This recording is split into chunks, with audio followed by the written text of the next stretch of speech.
এই জিনিসগুলো আমি হোমমেড ক্লে দিয়ে বানিয়েছি। কিভাবে আপনারা হোমমেড ক্লে বানাবেন সেটা থাকছে আজকে ভিডিওতে। তো শুরু করা যাক। প্রথমে আমি এখানে 3 চামচের মতো চক পাউডার নিয়ে নিচ্ছি। আপনারা ছেলে তার বেশি বা কমও নিতে পারেন। কাছে যদি চক পাউডার না থাকে তাহলে হোয়াইট সিমেন্টও নিতে পারেন। যেহেতু আমি এগুলো হাত দিয়ে মিক্স করব, তাই আগে থেকে একটু ময়শ্চারাইজার লাগিয়ে নিচ্ছি হাতে। এখানে 2 চামচ পরিমাণ ফেভিকল গ্লুটা ব্যবহার করছি। এরপর হাতের সাহায্যে মিক্স করে নিব। মিক্স করে এখন একটু একটু পানি দিয়ে পুরোটাই মিক্স করে নিব। তারপর আমাদের ক্লে রেডি। যদি বেশি নরম হয়ে যায় এই ক্ষেত্রে আপনি চক পাউডার ইউজ করতে পারেন কিছুটা। এখানে আমার থেকে পানি একটু বেশি পড়ে গেছে, তার জন্য আমি একটু এক্সট্রা চক পাউডার ইউজ করেছি। আপনাদের যদি চক পাউডার না থাকে তাহলে ছোটরা যে চক ব্যবহার করে সেই চককে গুঁড়ো করেও নিতে পারেন।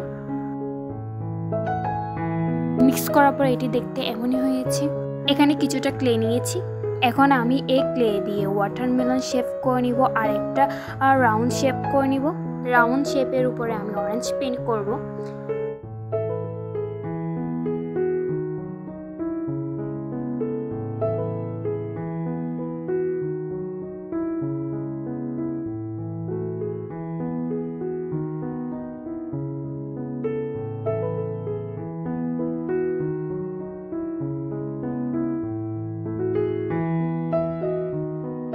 অরেঞ্জ পেইন্ট করার পর আমি এখন ওয়াটারমেলন পেইন্ট করব।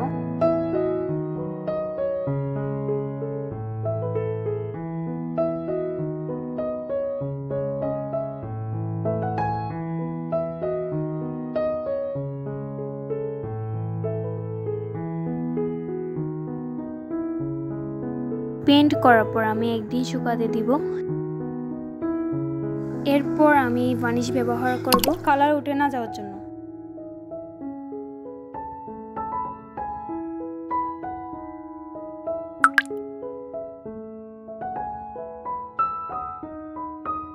তো এই ছিল আজকের ভিডিও। আপনাদের কেমন লেগেছে অবশ্যই কমেন্ট করে জানাবেন।